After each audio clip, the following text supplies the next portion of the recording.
Al Jazeera podcasts. Today, Israel targets Al Jazeera again.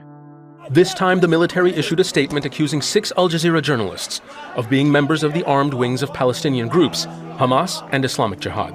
Al Jazeera has called the allegations unfounded, but with a target on their backs, what do the allegations mean for the journalists on the front lines? I'm Natasha Del Toro, and this is The Take.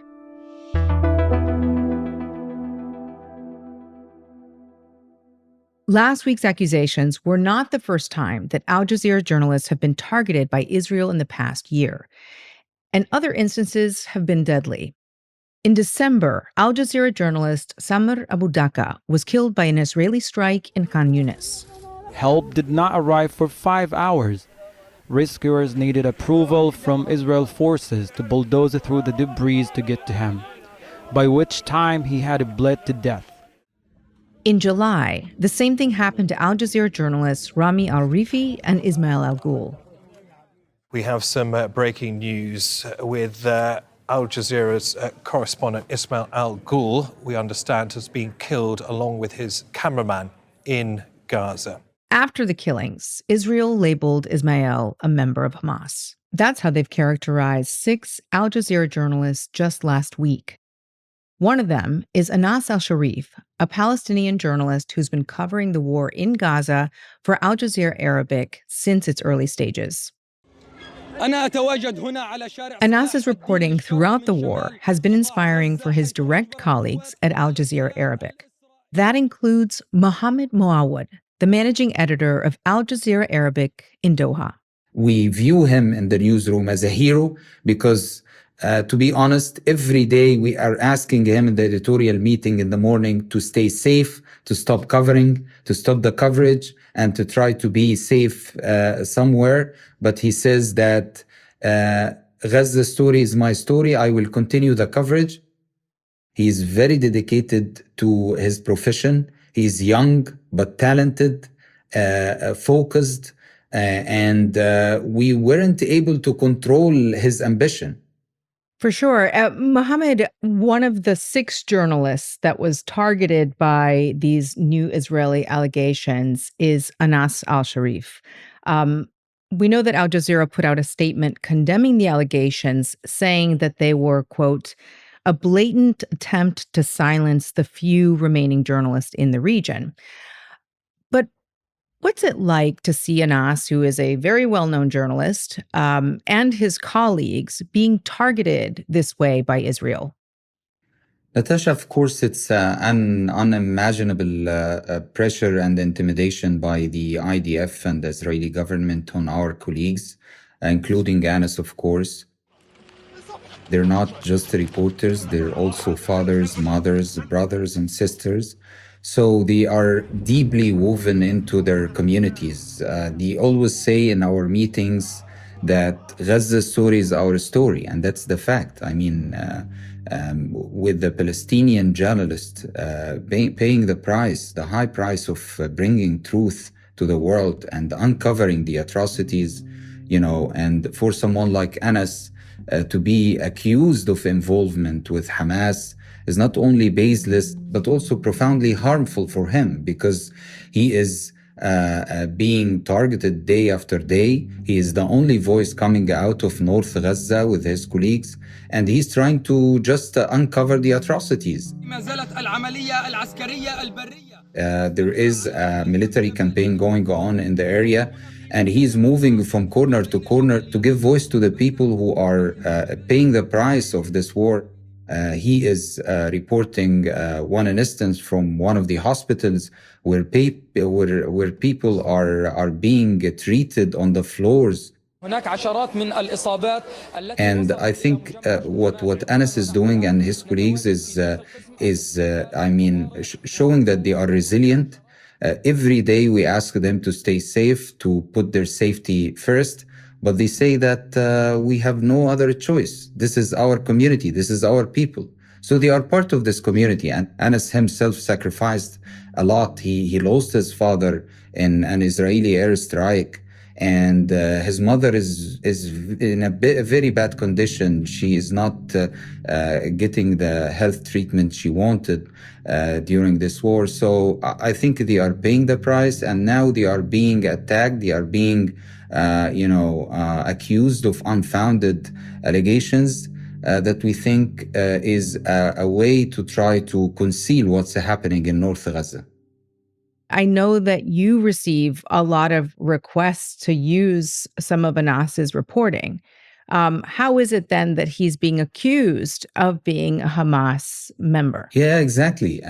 Many of our journalists, including Anas, have spent years covering these intense situations and with integrity and impartiality. I mean, Anas himself, I don't recall a day when no international organization calling me to ask for the right to broadcast Anas's work. I mean, he is the only correspondent literally in North Gaza reporting on what's going on after the killing of our colleague Ismail al-Ghul.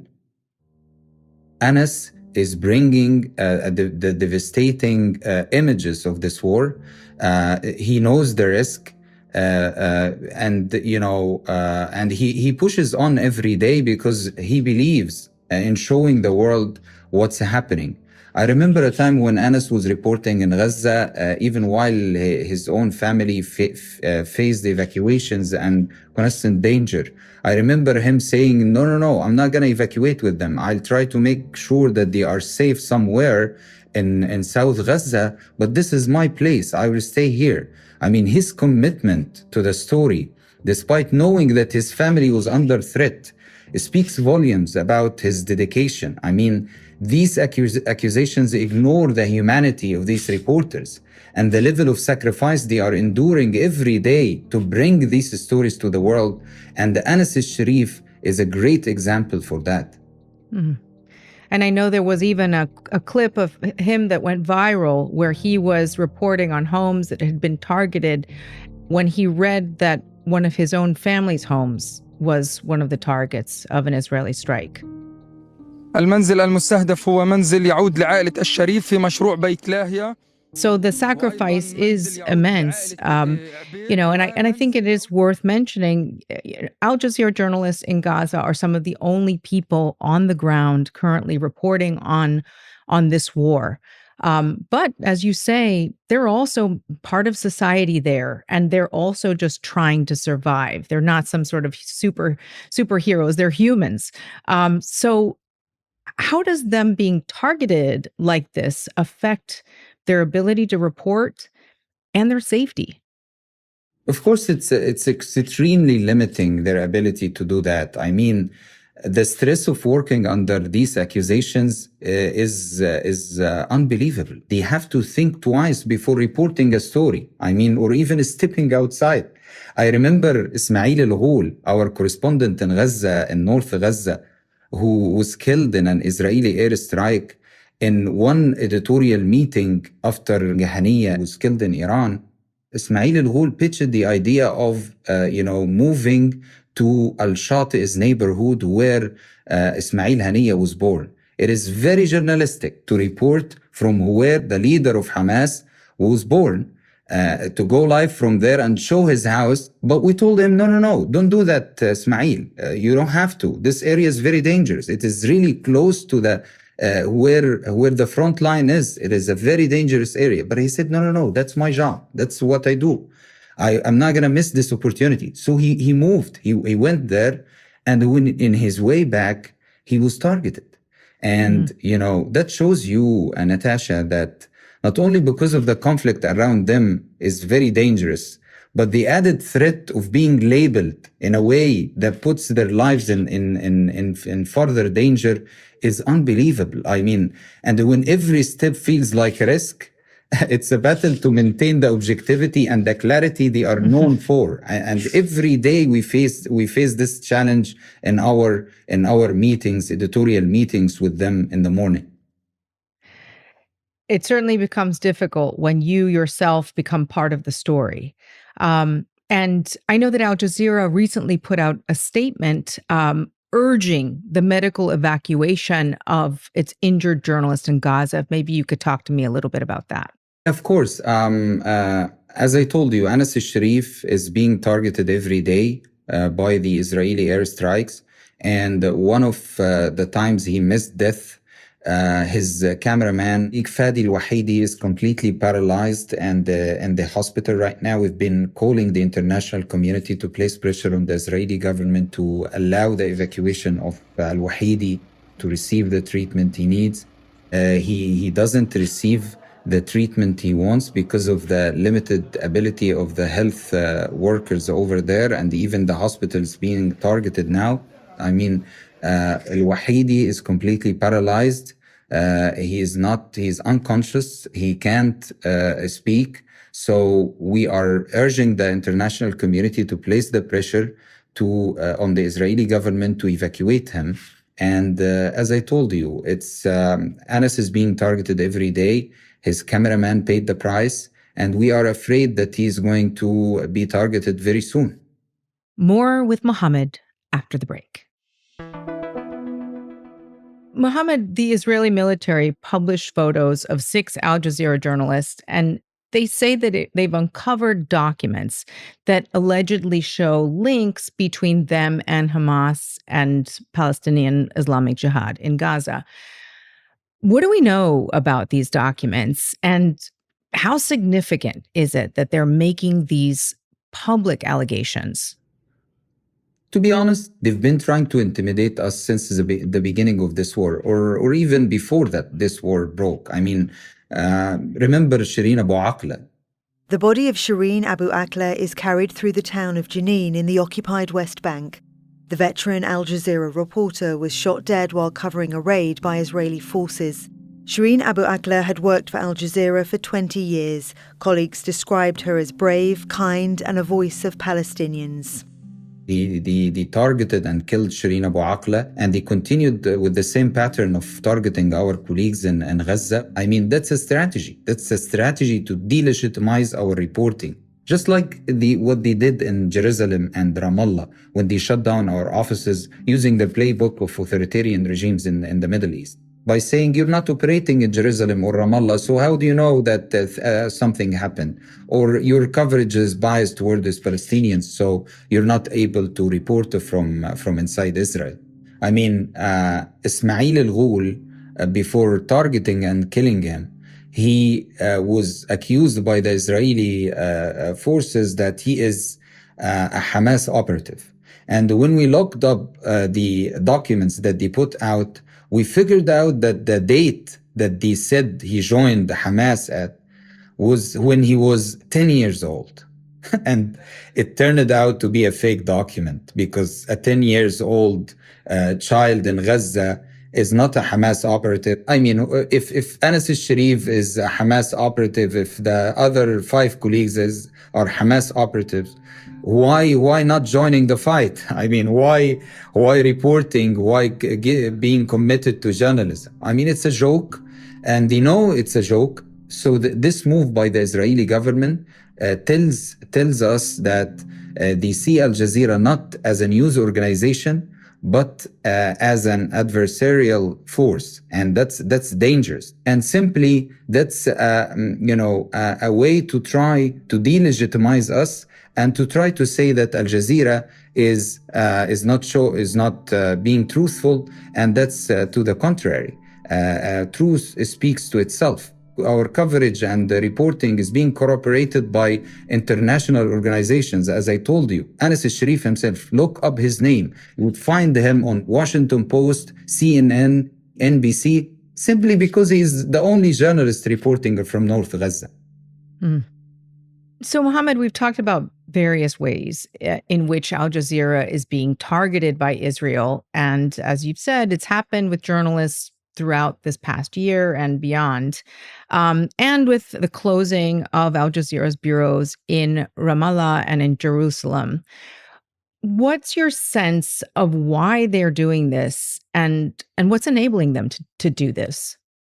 It's a part of a strategy to try to stop the coverage from inside Gaza and to conceal what's happening there. And it's no surprise when you know that no international journalist was able to enter Gaza until now since the beginning of the war. I recall what's happened in the Arab Spring. I myself was reporting from Egypt, Tunisia, Libya during the Arab Spring, and I saw my international and the global journalists covering shoulder to shoulder with me. They challenged the authoritarian regimes in the Middle East and the bureaucracy. I mean, the story of Gaza is just like the story of Egypt, Libya, and the other countries in the Arab world during the Arab Spring. The fact that these stories were about democracy and Western values doesn't mean that you ignore Gaza. The international journalistic community likes to look at the Gaza war as if it's East versus the West or West versus the South. So, we have Israel blocking foreign journalists from entering Gaza. If they think that these Al Jazeera journalists are Hamas operatives, then why aren't they allowing other international media? Why isn't other international media coming in to report, as they have in other conflicts, on what is happening in Gaza?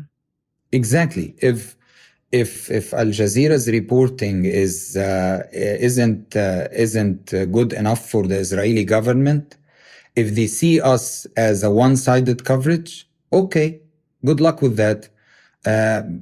Bring in international journalists inside Gaza, bring them in, allow them to cover from inside Gaza. But this is not going to happen because the target is not Al Jazeera. The target is the truth.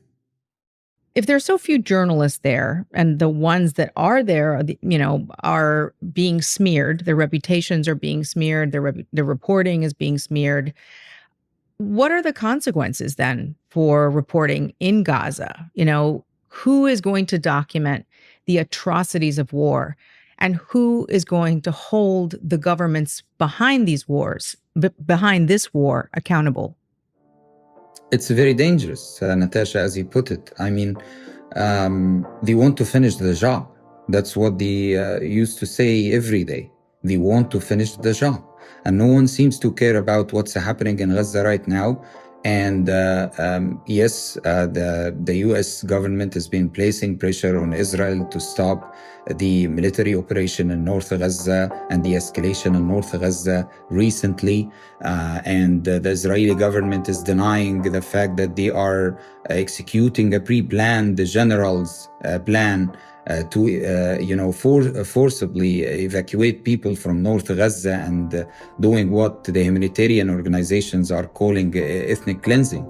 And silencing Anas al-Sharif and his colleagues means that no story is coming out of Gaza.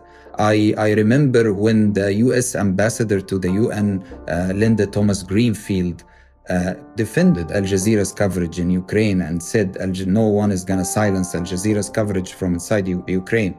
We were committed to covering the war in Ukraine as we are committed to covering the war in Gaza. But apparently a U.S. ally, Israel, doesn't like that. So, and placing pressure on us and try to silence us. I mean, the United States is not defending this coverage, is not defending the right to cover the news from inside Gaza. So that's disappointing. And I want to stress on something very important, that we're being accused in the Middle East of giving, the Israeli officials platform. But we haven't stopped from doing that. And we continue to do that, despite the fact that they shut down our offices in Jerusalem and Ramallah. Illegally, criminally. But we're not going to weaponize our platform against anyone. We are journalists. We are journalists in the business of journalism. We're not in the business of pleasing anyone. Mohamed, I want to say thank you for joining us and for talking about all this today. And I do think that it bears restating again that journalism is not a crime. More than 120 journalists have been killed in Gaza since the beginning of this war, and many others like Anas and his colleagues are risking their lives every day to bring us the truth about what's happening there on the ground and the atrocities there. So thank you to you and your journalists. Thanks for joining us. Thanks, Natasha, for having me. And that's The Take. What are your thoughts about Israel's allegations against Al Jazeera's journalists in Gaza? Let us know in the comments below. And if you like today's episode, give us a like so that more people can find it. And while you're at it, hit that subscribe button so you can stay up to date with all things Al Jazeera English. See you tomorrow.